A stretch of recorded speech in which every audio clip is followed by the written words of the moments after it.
that. Well, by now you have probably seen them, maybe more than one. The LDS Church has launched a new media campaign. The television ads go something like this, for example. They open up and there's a guy talking, or a woman messing around in the house, or a guy goofing off in his garage, and then the guy comes and he kickstarts his Harley motorcycle, or the girl grabs her surfboard, or a woman goes and makes an executive decision, and then they start building on their base skills in these different commercials. And then they get specific. There's one female black ophthalmologist, and then there's this female surfer, and another guy who's a business owner with his wife, and a lady who left a career in broadcasting to be a mom, and another guy's a sculptor who loves motorcycles. And in each of the commercials, they end it with the person highlighting something about themselves. They would say, well, I'm Susan, and I love to surf, and I love the outdoors, and I love my family. And then they all end the commercial with, and I'm a Mormon. Okay? So it's this thing to show all these Mormons in different venues of life and how they're all acceptable, and they're all, surprisingly enough, a Mormon. Now, this national campaign has been out for a while, and I've known about it, but in the past shows, I have not been able to figure out how to articulate a response to it. I sit there dumbfounded watching those things and trying to figure out exactly what's going on, and then it kind of came to me. The biggest issue I have with the commercials is that they are commercials to get people to become Mormon. That's the biggest issue I have with it. I had to really kind of sit there and cry and realize what it was that bothered me. And that's the first problem, which is not a Christian faith. And they are luring people into a counterfeit faith of bondage. Secondly, I find the people they are highlighting to be extreme exceptions and not the rule. The LDS love to highlight their exceptions of members of the church. The Gladys Knights, the Donnie and Marie Osmonds, the Mitt Romneys. They love that, the guy who won the Jeopardy thing. They love to highlight who their top exceptional Mormons are. This news broadcaster who left a career to be a mom.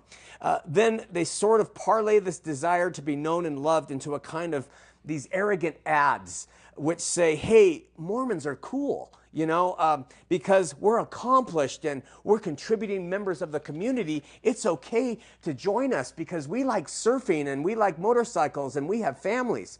But what are those commercials truly conveying? What do the ads honestly state? That Mormons are like the rest of the normative world? Is that what they have spent all this money on, to let people know that Mormons are just like the world? And that it's okay to know or to be a Mormon or to vote for a Mormon president? Is this all about this thing to help them see how normal Mormons are? Is this what God wants people in his flock to be represented as? Is that they surf, or that they were famous, or that they are worldly? I mean, in one of those ads, there's this guy who's a businessman with his wife, and he says, people say less is more. I say more is more.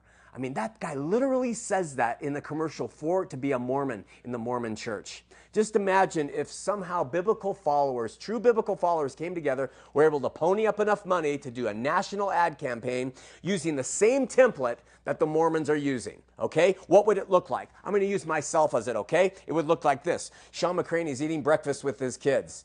And it is grabbing cereal and throwing it in the bowl and trying to get some milk in there and rushing to go. It doesn't look so picture perfect. The house isn't as clean as you'd think.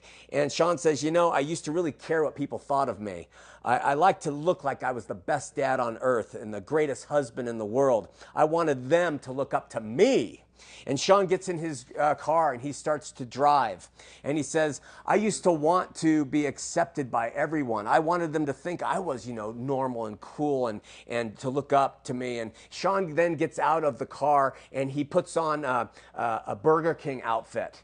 Okay, and Sean goes into the Burger King and he says, you know, how much money I made in my profession was really important to me. I mean, what I did was really important to how people saw me. So I really cared about looking professional and keeping big, important jobs. And then after work, Sean pulls up to a Christian church with a giant cross in front of it. And Sean sits down to it and he says, and then the Lord showed me what a phony I was.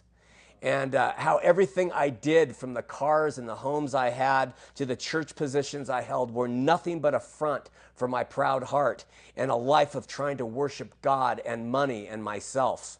And then God told me how I was pretending and that I was using the things of the world, my job and my money and my church attendance, even my family, to appear accomplished and respectable and cool.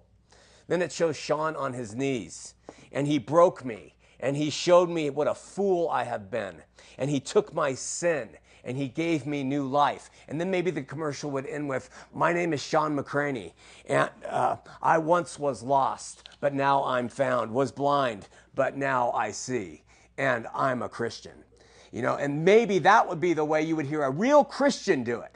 But you watch these commercials, and they are pawning off to get a man in office to be integrated into the evangelical community so they can steal sheep and make them Mormons, and it is a duplicitous and deceptive thing. And with that, let's have a prayer.